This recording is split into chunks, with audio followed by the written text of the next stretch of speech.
Manipur University ki Anthropology Department sinduna World Anthropology Day 2025 ngasi pangthokkhre. Tharomasida department asigi mamang amadi manungda free blood test, blood pressure, BMI blood glucose test, osteology showcase na singba kaya su utpagaloy na tongan-tongan ba school kaya gi mahiroi singsu laktuna saruyaki. Tharomasiga mari lena na Manipur University ki Vice Chancellor Professor N. Lokendra Singh na phongdorakpada ancient history, archaeology amadi tongan-tongan ba subject singa anthropology ga Lainariba Mari asi Mahiroi Singna Kanglaba Matung, Makoina Kangliba theory Singado, practical oina prehistory Matamda Sijanariba, Kusukulai Singi Matanda, Kangnaba Honaba Matautai Haina Fongloki.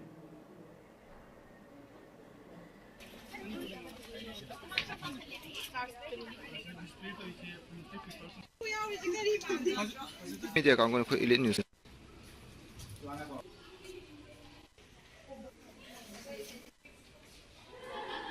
Practically urakan si orbore na masada intellectual realization na malakado adu madugi damtani adu da natana akoi gi sida tawriba stall mayam sing blood group identify tawriba kholiba BMS ya kind of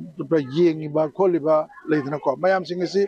yamna anoba akoi gi department sing si kokun na leidna ko pra akoi gi glass house samada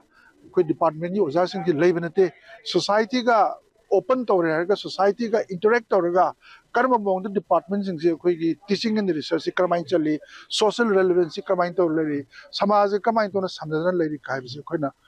uning na admain tawrega khoi professor jiban hoina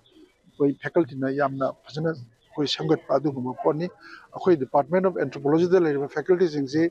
northeast da leiri anthropology gi leiri tongan faculty sing siga